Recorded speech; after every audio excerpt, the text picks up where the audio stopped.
Wow, that's a mouthful. So how much capacity would you consider for refactoring, fixing important bugs, things like that?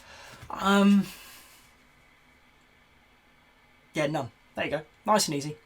None. Okay. The reason being, any of that stuff, while valuable to the working of the product, is really already been paid for by the product owner.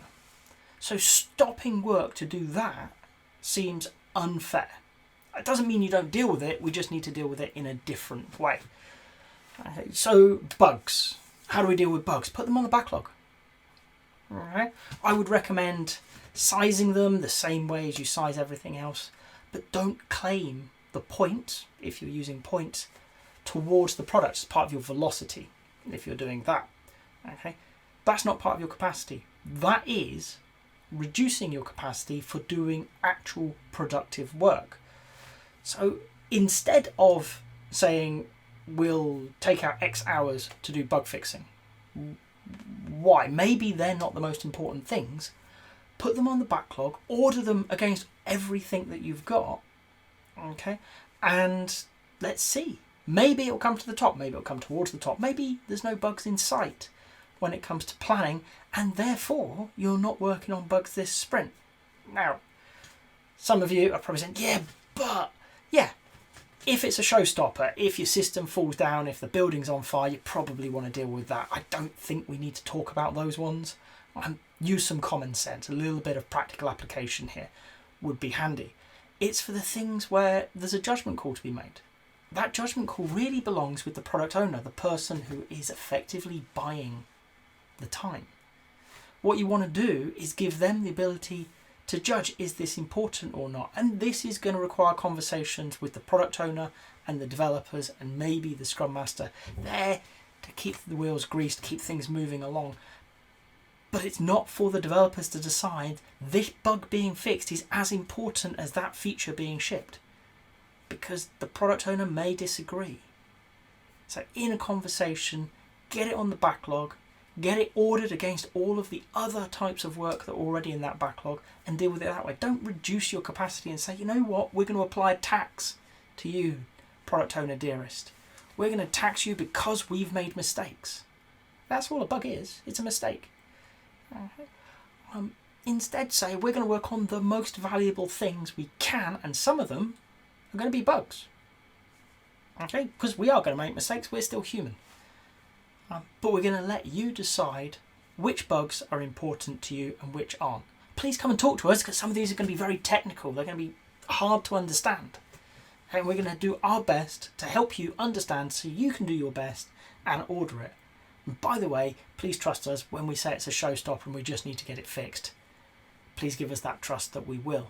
So for bugs, I wouldn't reduce the capacity at all. I would let the standard way of working solve it itself. At the other end, as part of the sprint review, maybe if you're reporting it outwards, I just wouldn't include the effort expended on bug fixing in my total capacity, because it's not. As a team, you know you spent effort on that so that for forecasting reasons you can get a good sense, but you didn't do that towards the product. You've already claimed those points previously when you released your feature, when you built your thing. Okay. This is the stuff that you got wrong. So don't claim those points outwards. Instead of delivering 40 points, you actually delivered 36 and 4 points was worth bug fixes. As a team, you know you're still at about 40 points.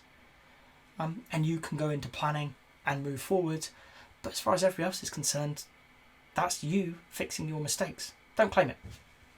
Now, refactoring, I handle in a different way. I see many people do the same thing. They're like, oh, well, we need to put an item on the backlog for refactoring. It's the same thing. Refactoring is an admission as a team you didn't get it quite right.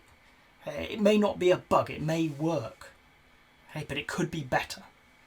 And we're talking about changing things internally without the external world really seeing a difference. Hopefully it's cleaner, it's faster and things like that. But sometimes it is not coded to standards or whatever. Again, don't put things on backlog saying, can we please have time for that. I wouldn't even go that far. Okay? I mean, if you absolutely have to, okay, it goes on the backlog, treat it the same way as a bug. Don't claim those points as though you're delivering value to the product. You're not. You're doing the work correctly that you've already claimed the value of. Okay? Instead, what I tend to do is work with teams to slow down, okay, and use a very simple rule. When you open up the code, you work on it, you do your thing. Great. Leave that code in a better state than you found it. Okay, so you're going to take less into the sprint. Let's use those 40 points again, and you're going to say, we need to slow down a bit because we need to clean the code base as we go. We need to improve the look and feel, the maintainability, the supportability, all those wonderful abilities that come in for refactoring. So we're going to go a bit slower, and we're going to spend that extra time just making things bright. Give it a bit of a polish and a dust. And that way, the things that you touch regularly, those that maybe have bugs or they're new features or you're integrating into new parts of the system with old parts, their state is going to rapidly improve. The technical debt will drop.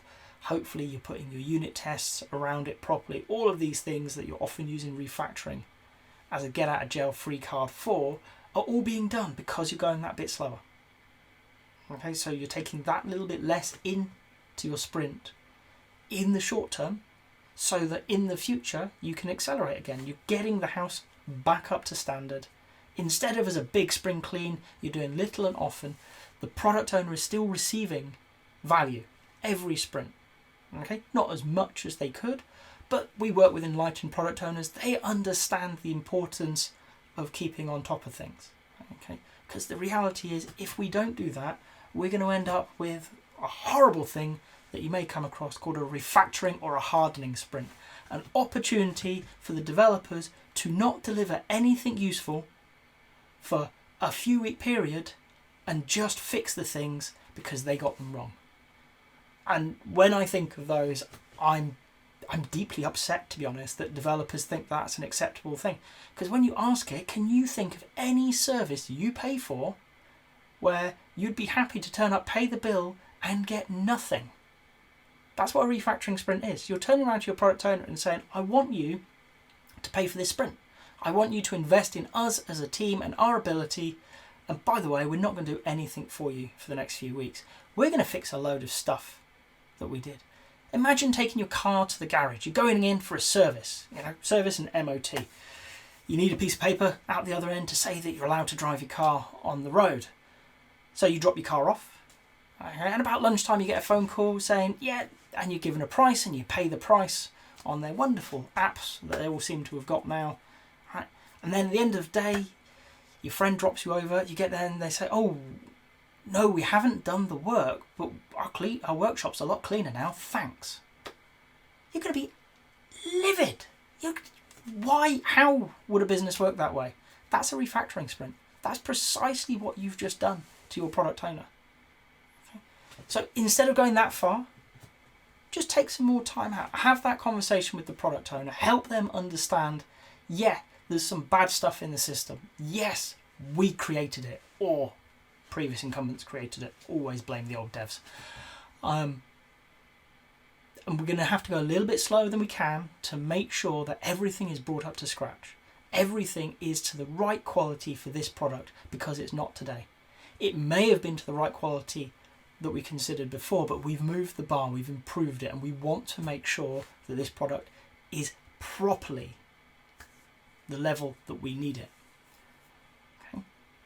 As I said, if you absolutely have to, if there's a piece that just needs to be dealt with, all the devs look at it and they wakes them up at night and things like that, put it on the backlog. Treat it as that. Don't claim it as value delivered, because it's not. Okay, but it's definitely effort delivered, and be very aware for capacity planning that you used it that way. Okay, but make sure in that review that you highlight the system is better, but we didn't add anything with this item. Okay. So if you're asked about capacity planning and bugs and things, my answer is not the standard, just take some time out. Because that is a very common thing, is, oh, we'll take 20% of our time to deal with defects. I've always been confused, because what if those defects, what if that refactoring isn't important. The whole point of Scrum, the whole point of Agile, is to create a delighted customer, to give them what they most need when we can. And if they didn't need that bug, we've not done that. But we've taken time out to do that, so we feel like we need to fill the time. Instead, get things on the backlog. That is my default answer. Okay, across the board, get them on the backlog, order it against all the other work, and see if it is truly the valuable thing we feel it is. If you've got to this point in the video, I hope you've enjoyed it. If so, a like would be appreciated. If you want to hear more from me, more answers to questions that maybe you've got in the Agile world, please subscribe to the channel. And if you've got a question that you really want answered, drop it in the comments. I promise we'll get around to it. Thank you.